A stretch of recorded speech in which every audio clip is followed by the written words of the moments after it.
5 years of drought and just the right weather conditions today combined to feed an explosion of fire, the biggest firestorm to hit the East Bay in memory. Pushed by 30-mile-an-hour winds, flames swept down along the Oakland Berkeley hills, destroying everything in its path. 5 people died when the fast-moving flames consumed one home so fast the occupants didn't have a chance to escape. A 6th death was reported just a little while ago. There are reports of as many as 10 dead. An Oakland battalion chief is among the dead. It began as a grass fire around noon on Saturday. There were 12 engine companies and 3 trucks on the scene. A California Department of Forestry helicopter dropped 500 gallons of water on it. The fire appeared to be out. What you are looking at is ground zero, 1 hour before the conflagration. Everything looks under control. At the lower end of the canyon, firefighters were also working on a hot spot. It was around that same time that we had the gust of winds that came down through the Santa Anas. It blew fire outside of the perimeter into dry brush, and at that point the fire just took off. This is the fire only seconds after it began to take off. Winds were gusting 25 miles an hour, and as they blew, the fire roared. This was the first home to go. It is on Buckingham Boulevard. From this point, the fire could not be stopped. Around 8 a.m., firefighters were returning to the site of Saturday's blaze to pick up the hoses they had left behind. They were surprised to find that several little fires had re-emerged. They immediately radioed Don Matthews that they needed backup. It was so hot and dry at that point that this buried fire that had been totally wet down the night before was coming up through like little volcanoes. For the next 2 hours, fire crews dug through thick layers of leaves and pine needles, pouring water on hot spots. But the effort was ineffective. Each time a fire was controlled, others popped up. We do have videotape of something we've been hearing about all day, which is the reporters on the scene have been talking about explosions that they've been hearing, and initially no one knew what they were. Firefighters eventually explained to them that they were, for the most part, transformers blowing up. Now, I was told earlier that we had a picture of that. There it is. And we might just 18-second shot, I think. There it goes. There's a transformer blowing up. That's one of the explosions that we've been reported that's been coming into us. If you've been hearing that and you're out there, then at least you know what it is. Okay, so They were a city away, and like Dr. Sanders, did not feel that they were in any immediate danger. I did not think it was serious. I really didn't. I just could not believe that this fire could ever reach us. Matthews went to the scene to check out the situation in person. We got a real problem up there, but the fire is all around us. It's moving over here to the east side. The fire had erupted and leapt to an unburned area. Within moments, the brush fire, fueled by gusting winds, began to spread out of control.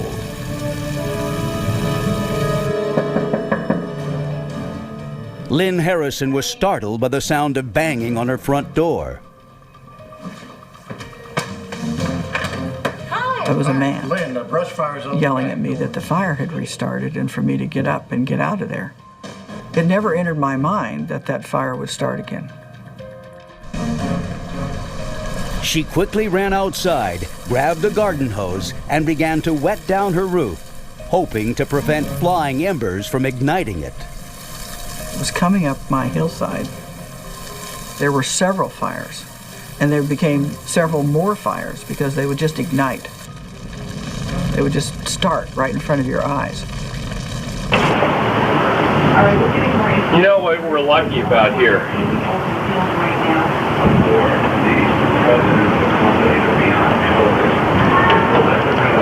Oh my God, it's over here now!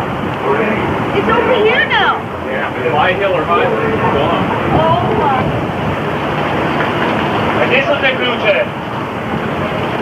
Gdzie są klucze? Otwórz na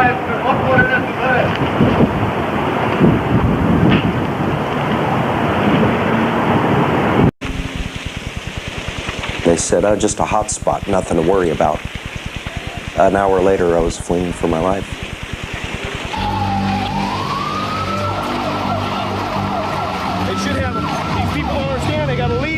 They gotta leave their cars here. You better off leave your cars and walk. All right? I work in the bar. I'm gonna climb. You want me to get upstairs?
It was wild. It was like a war zone. You could hear house alarms were going off all over the place. Car alarms were going off.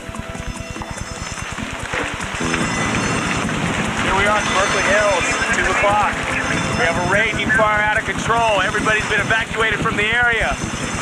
I just thought I'd like to see what was going on. I jumped out of the car and instantly turned my camera on. It's just incredible to think that everything here is gone. It's kind of depressing knowing that you're watching everything that people have worked for, everything just go up in front of you. The wind was just unstoppable. It was like the fire was creating its own wind. Holy Toledo! It could jump behind you before you'd even know it. Top Zermatt Canyon and Rock Ridge, I'm watching clusters of homes and whole groves of trees just burst into flame. Everybody in the flatlands and TV, they're all looking up at this one area where we're standing, and we're the only ones up there.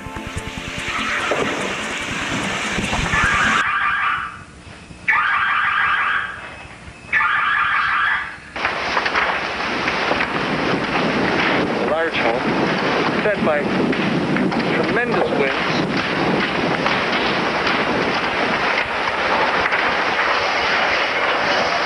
And what's wrong with this picture? No one here to put it out. Nothing to put it out with.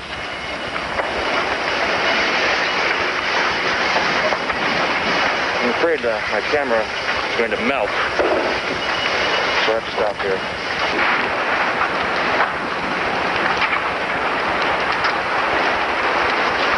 It's not the kind of thing you see every day on your street.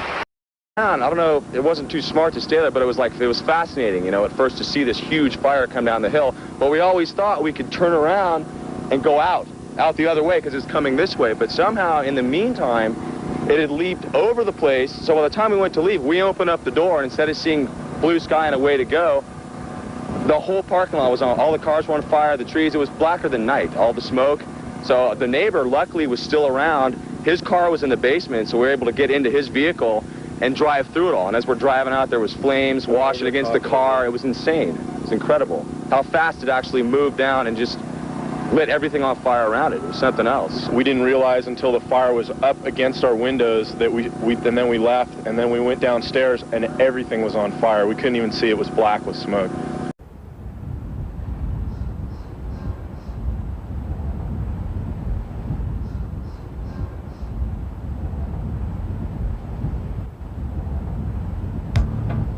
Oh, it's devastating. I've never seen nothing like this before. It was like a bomb hit this place. The final toll of this disaster, over 100 people injured and 25 dead, including 11 on Charing Cross Road. Over 3,000 houses, along with more than 400 apartments, were leveled. 2 square miles of land was scorched. In all, over $1.5 billion worth of damage. We drove blocks after blocks and saw scenes in the darkness that were like some kind of hell. An estimated 1,000 firefighters are still on this fire. It burned so hot overnight yesterday and today, 2,000 degrees. Even 24 hours later now, rubble is smoldering like so much charcoal. I had to go on mentally. The only way to do that was to see that it was gone, in fact, with my own eyes.